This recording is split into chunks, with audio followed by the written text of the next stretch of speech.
What is going on, everyone? My name is Papa T, and today I want to talk about how Civilization is actually listening to us and doing what I think most game developers should do at the early stages of their game. Now, obviously, if you guys have not already played the game and do not even know much about the game, Civilization is obviously a big franchise that has been successful for many years back. However, sometimes they have issues with launches, and this kind of launch is kind of similar currently. Now, with that being said, something I want to talk about is that unlike other games, I feel like where like there's pleading and saying, hey, we want you guys to do this.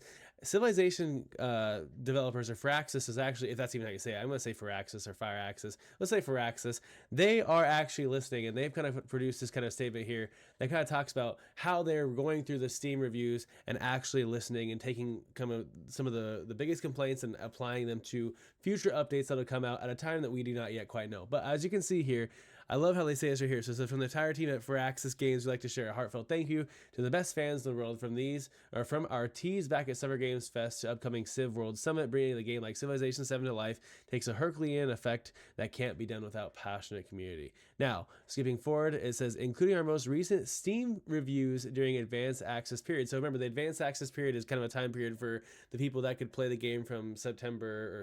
What am I talking about? What am I even talking about? So February 6th through February 11th, and at which point the February 11th, the full game comes open. So the base game, the deluxe version, the Founders Edition. But essentially, unless you're a big content creator, we had early access to this advanced access for the deluxe and Founders Edition purchasers to play from February 6th to February 11th without, the base game being released. Now, with that being said, obviously they are taking this as a big time because this is theoretically the most dedicated kind of players of the Civilization franchise, if you will.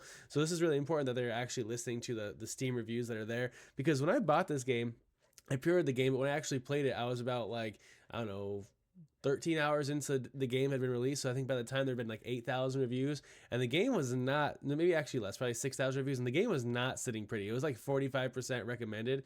Then I made a video yesterday. The video yesterday talked about how there's roughly 10,000 views or reviews on it total, and it was like, I don't know, 58% recommended. But that number keeps oscillating quite a bit as obviously more and more reviews come through. In my opinion, I would actually rate the game as an 8 out of 10, but that could be a whole different video. But the reason this whole video is important is because Civilization is actually listening to what you guys have to say.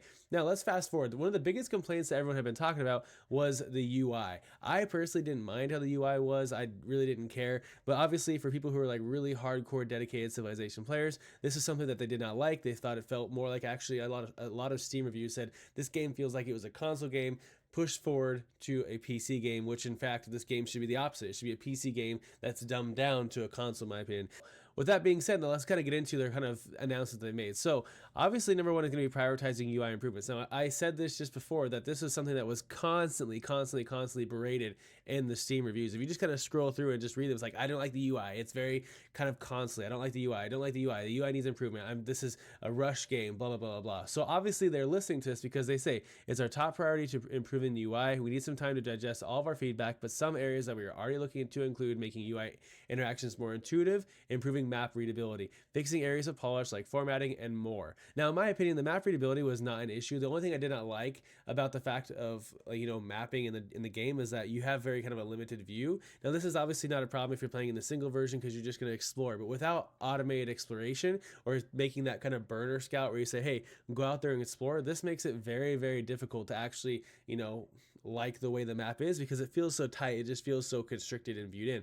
Obviously, as you continue to discover the map, the map kind of just opens up more and more, and that little box that you see at the beginning just zooms out further and further, making it more enjoyable for the viewer. But in my opinion, this was never an issue at all. I had no issue with this. I also thought the game was quite intuitive. I had no issue finding the skill tree. I had no issue looking at some of the policies I was working on, or if what the town that I was using, what their growth kind of focus was. I had no issue with this. I don't really complain about this, but this is a big issue if you read a lot of the comments. But obviously they're working on addressing that. It says right here, we are committed to getting this right, and we will share details as soon as we can. So obviously number one is prioritizing the complaints against the UI system that we currently see now.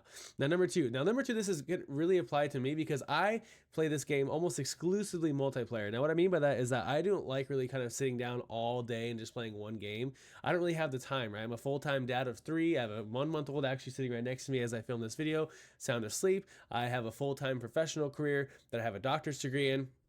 So it takes a lot of time, right, overall. And so I don't really have time to be sitting down and playing these long, lengthy games, but I love this game from the social aspect. Now, with that being said, I also don't want to get in here and have to compete against my friends. I love to play against my friends and say, hey, how fast can we take over all these countries? Or, hey, how much money can we raise? Or blah, blah, blah, blah, blah. With that being said, there was no option at the beginning to become friends. Now, yes, if you wanted to organically become friends and you kind of, hey, go out and explore and meet your friend who you know is in the game with you because you're playing online, but then you have to kind of work your influence up and say, hey, and then finally say, let's make a deal, let's make peace, or let's be allies, or X, Y, and Z. But a lot of people don't like that. They just want to start off the game immediately as friends. The other challenge of that is because the maps are so big, if you're playing on like the standard size map, is that it was almost impossible to actually kind of meet your friends early in the game because you didn't know where they were. So I actually had to use kind of map references. So I'd zoom out all the way and say, hey, I am just north of the bottom border, where are you at? And then my brother would be like, hey, I'm just north or south of the north border. It's like, oh great, well I know I have the whole map in between us, so it's going to be nearly half the first stage before we find each other, and that's something I don't like. But in this case, they're going to take that away because they're going to add teams to multiplayer games so you can play cooperatively. Now this is really important because in the last Civilization you could say team 1, team 2, X, Y, and Z, or team AI, right? I'm assuming, based off that being said, then if you choose team 1, let's say for both teams, then you will be able to see each other when you guys spawn on the map. Like I said, to test this theory with the before I knew this was even going to be a possibility, we actually kind of both of us chose Greece together. I was Isabella, who was Benjamin Franklin, and though we were the same country, and you can still be the same country, we were nowhere near the map. I had no clue where he was, and I had to go through that kind of old organic process of meeting him, finding him, building up the influence, and kind of creating teams. So I love the fact that hopefully you can create the team right away. Hey, we're team 1, and then when you spawn in, you don't have to be necessarily geographically near each other, but hopefully we can at least see each other's capitals and kind of work towards that, because that's all about, that's, kind of city placement, kind of town placement, kind of capital placement in this game is very, very important. And so if you're going to be on the same team, you theoretically want to be around each other, hopefully, so you can have that kind of regional domination. Now, next is going to be allowing full player counts and multiplayers in all 3 ages through refinements in distant lands. To me, not super important. I kind of like this here. It says allowing you to pick your starting and ending age, and to allow for single or double age games. So a lot of people are really struggling with this thought process because essentially if you do not play the game yet, when you go through a new age, that kind of civilization that you had in the beginning is now gone. So my brother was playing as Greece, and then based off of a multitude of factors, when he kind of went to the next stage, then he was now Hawaii. And one thing I absolutely love about this game that I think is cool, unlike other games, is that during that age, when you go from a different country to a different country, I was Persia to Spain, your city will evolve like you're now in Spain, right? So for him, all of his kind of buildings kind of had the thatch huts or thatched kind of roofs that you would kind of see in Hawaii. I love that. I love that attention to detail. Graphically speaking, this game is just beautiful overall. And so, especially the animations, which I have to make a video about the animations because you're actually watching them actually like build their reinforcements. I love that. That's just cool because now it's not like purposeless movements. Is that in the meantime, while they're building the reinforcements, you're actually kind of low key seeing them build the reinforcements, or you're watching them actually battle. Again, very cool feature. And so I think, picking your starting and ending age is just something that's going to be attractive to some players. If you want a faster game, a slower game, X, Y, and Z. To me, it doesn't really make a difference. We kind of like to play through all of the ages. We don't really vary much from that, but this is just something cool that they're kind of listening to. Now, this one right here, this 4th point down, is providing a wider variety of maps. This is one of the biggest complaints I saw consistently in the Steam reviews, and that is because people do not like to have that kind of mini, normal, or standard, whatever the 3 map sizes that they had. I don't remember anymore, because people want to have a variety, right? And it seems to me so far, and I haven't played a full game through just because of, again, my life commitments, but it seems to me like the map is kind of like Pangea. Every time you like huddle over, it'll say Pangea. If you don't remember from school, Pangea is like the whole Earth before it broke up, right? And so people don't like this because some people like to play True Earth. Some people like to play a lot of islands or archipelagos or small maps or very large maps. And so, having these kind of minimized kind of map settings overall just makes the game very limited and very kind of, repetitive. And this is what we don't want, because civilization shouldn't be repetitive, right? It should be a new experience every single time, even if we have the exact same civilization and the exact same leader as previous games, right? This one also, surprising to me, was something that I think a lot of people really wanted. I didn't really think of it as a big deal, but enabling city and religions to names to be customized.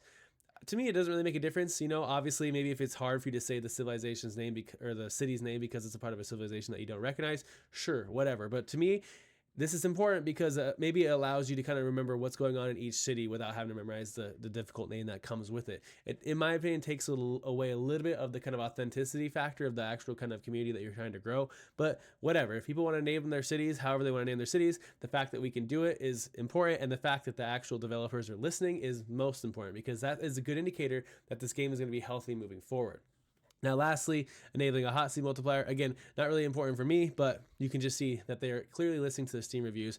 Now, what's most important to see here is that we are still working on the exact timing, but consider the following items are being prioritized. So again, it's not really sure as to when this is going to be launched. It's unfortunate, in my opinion, that these were not focused on, because you have to imagine that this is like small key things that aren't really super hard to implement into the game, that were like key kind of details in the last game that's like, okay, we should just bring this forward. And I start to wonder now, like if Civilization 8 comes out, if they're going to start doing that, saying like, what are key features that we should have? Should we make a little poll and say, hey, all you players here, what are things that you like? And then rank them and just make them automatically just swap over, right? Obviously, new games, new ideas have to come, hence the ages, right? We're no longer going through one civilization from the beginning stages all the way to the end, or the modern or the futuristic age. Now we're going through with different civilizations. I personally like that because it keeps the game interesting, but there's some core things that need to stay. So hopefully you guys like this video. Hopefully you guys are happy to see that the Civilization and Sid Meier's team, or the Firaxis, or however you say their names, are actually listening. I hope this is a good sign for them. I hope it's going to be healthy. I love this game overall. Again, let me know what you guys think. Are you guys excited to play it? If you haven't already played it, are you guys going to be, who are you guys going to run for your civilizations? Let me know in the comments. Please like, subscribe. I am trying to grow. We are trying to get to 500 subscribers by the end of the year. We're currently at 105, so hopefully you guys will join us. Have a great day. I'll see you out there, and good luck.